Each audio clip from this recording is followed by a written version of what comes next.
Welcome to this overview to the Teacher Performance Assessment, or TPA. While you watch this screencast, you'll need the field test handbook and template documents handy, as I'll be referring to them throughout the presentation. The field test handbook and templates were sent as attachments in the email with a link to this screencast. The handbook provides detailed guidelines to prepare your TPA. The templates are Word documents that you will download, write onto, save, and then upload to submit. The goal of this presentation is to give you a big picture overview to the TPA. Before you come to the student teaching orientation on January 3rd, you should plan to spend 2 hours reading and rereading the TPA handbook and reviewing the templates.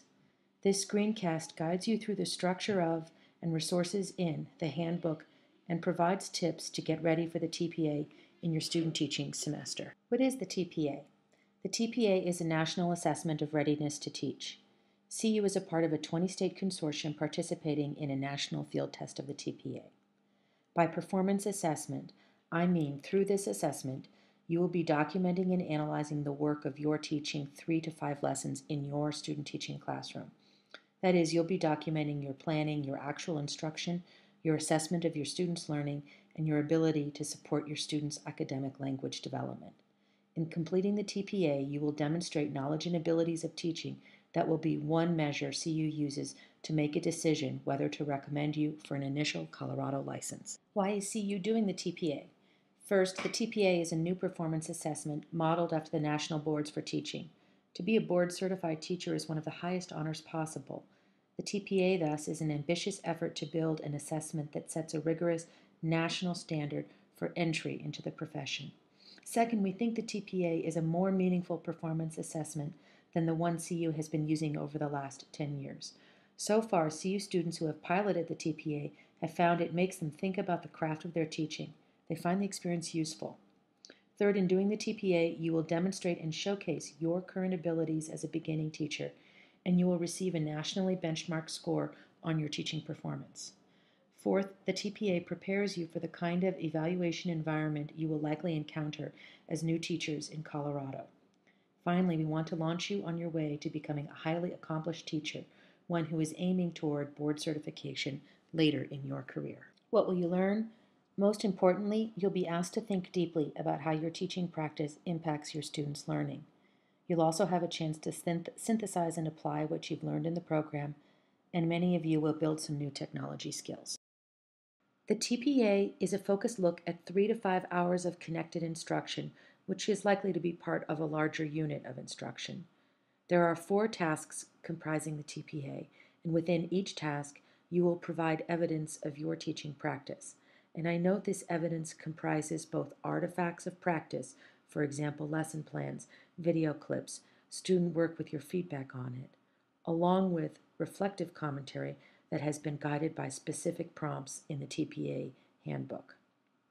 There are a total of 12 rubrics used to assess evidence of teaching practice presented in the TPA. And finally, throughout the TPA, you will show your abilities to assess your students' language abilities, to determine language demands of the tasks you have them do, and to support your students' academic language development. The work you did in EDUC 4023 or 4351 will be directly relevant on this last point. You'll need to be able to accomplish all of the technology skills listed on this slide in order to complete the TPA. In the email that included the link to this screencast you're watching and to the field test handbooks, there was also a link to a technology survey. If you've not already done so, please complete that survey, as your responses will help us plan technology support training workshops in January. The student teaching kickoff begins on January 3rd at 8 a.m. Over the break, while things are a little calmer for you, take some time to get ready for the TPA and student teaching. Don't wait until January to start. It's just so much more stressful to choose that path. Complete the technology survey sent in this TPA email. Your responses will help us plan workshops and support you around video recording and other technology skills you'll need for the TPA. You're already watching this screencast, so fantastic. Review thoroughly the field test handbook and templates, and bring your questions on January 3rd. We're aiming to have you do the TPA in the first 6 to 8 weeks of the student teaching semester, most likely in the 2nd to 4th week in February. Again, the TPA documents 3 to 5 lessons of connected instruction, so that's really a reasonable goal. Talk with your cooperating teacher if possible.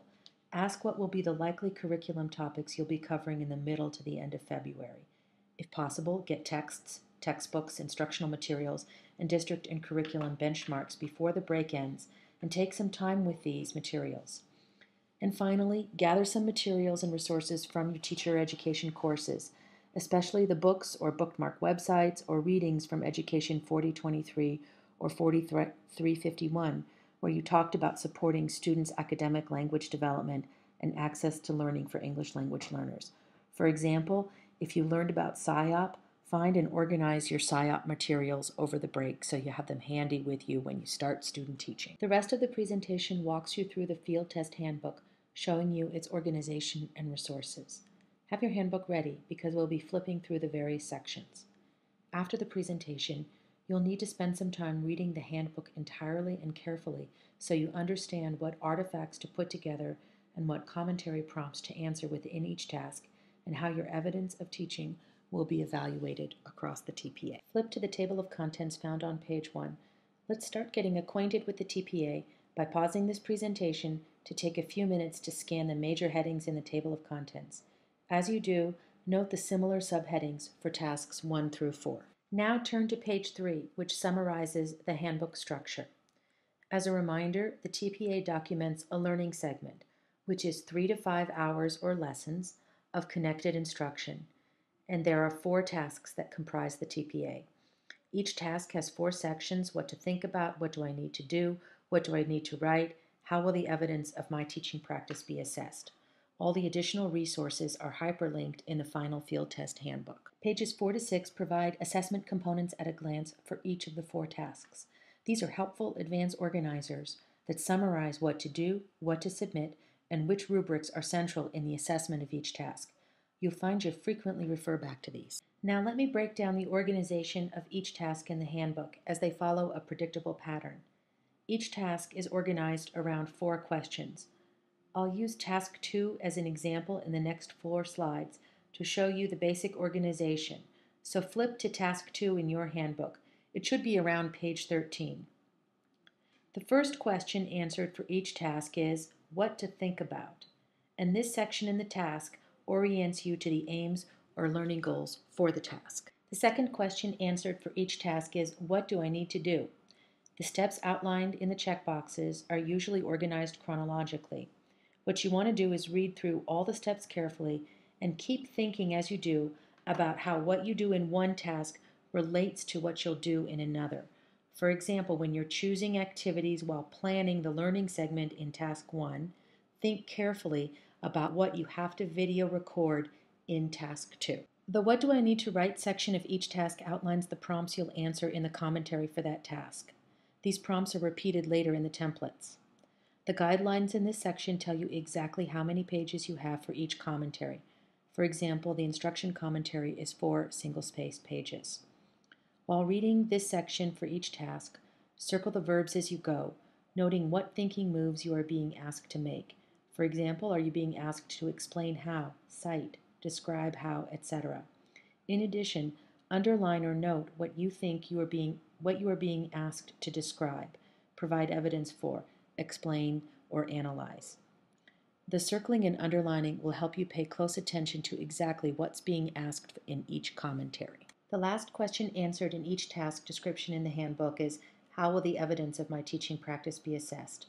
This part tells you which of the 12 TPA rubrics will be used to assess the artifacts and commentary produced for that specific task. The 12 rubrics for the TPA are found after the glossary section in the handbook. Each rubric has a similar structure, and I'll describe some key features of the rubric structure using rubric 9 as an example. So turn to that. First, each rubric has a focus and essential question. For rubric 9, the focus is analyzing teaching effectiveness, and the essential question is in the brown box, which says, how does the candidate use evidence to evaluate and change teaching practice to meet the varied learning need? Second, each rubric specifies performance levels running from 1 to 5. The levels characterize a progression from early novice to accomplished teacher. And here's a way to think about the levels. Level 1 is not ready to teach. Level 3 is ready to teach with induction level support, and so that is where you should aim to achieve on nearly all rubrics.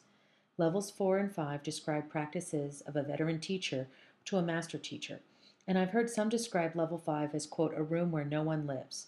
That is, even masterful veteran teachers do not live at a 5 every lesson in every day, but veteran teachers live at Level 4 and make regular visits to Level 5.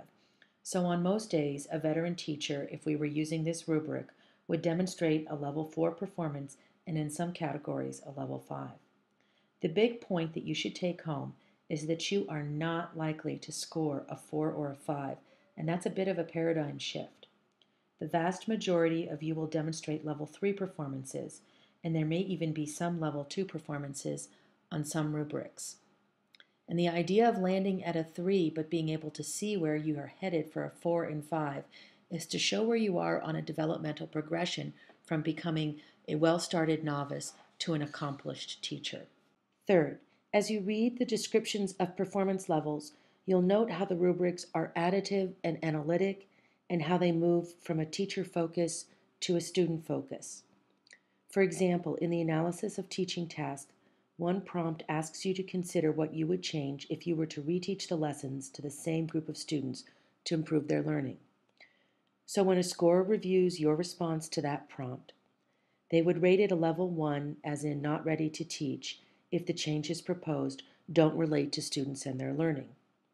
They would rate it a level 2 if the proposes focus on technical features of teaching, such as directions and time management.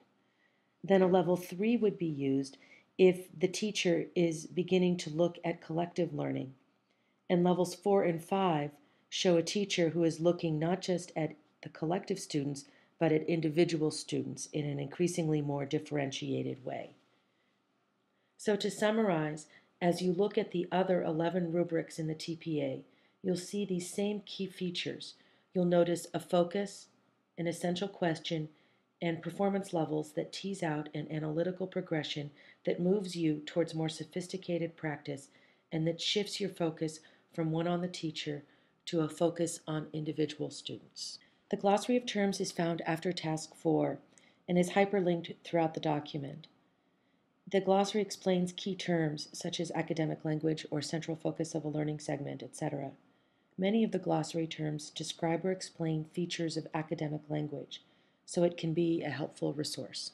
The final pages of the handbook provide evidence charts. Evidence charts summarize both what to submit for each task and the specifications for file format, naming protocols, file length, and text formatting. With regard to text formatting, I note, for example, that all TPA commentaries need to be written in Arial 11 font. These standardized specifications are important as they ensure an efficient functional upload of the TPA tasks to the Pearson platform, which is where you'll submit your final TPA. I note that overall, you will submit 25 pages of single-spaced commentary in your TPA, and that commentary does include the prompts themselves.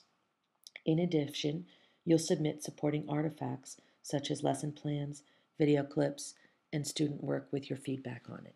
Now that I've walked you through all of the elements of the handbook from the table of contents down to artifacts and commentary specifications, I want to take a moment to talk about the templates.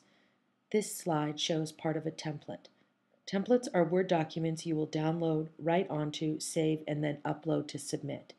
Each has the same structure, and I'll use Task 2B instruction commentary as an example. The brown box provides specific instructions about how to use the template, text formatting instructions, page length, and the file format instructions. The bold numbered items are the specific prompts you respond to, and these correspond to those in the What Do I Need to Write section of each task. The red shows where you will insert your text. And while the TPA results in 25 pages of written text, the genre is not a research project or an extended essay. The writing task is to provide focused, incisive responses to specific prompts, and the prompts will press for description, explanation, and analysis of your teaching and your students' learning. This concludes the overview to the TPA and to the TPA Field Test Handbook. You're ready to review thoroughly the TPA Handbook, and we're looking forward to seeing you bright and early on January 3rd.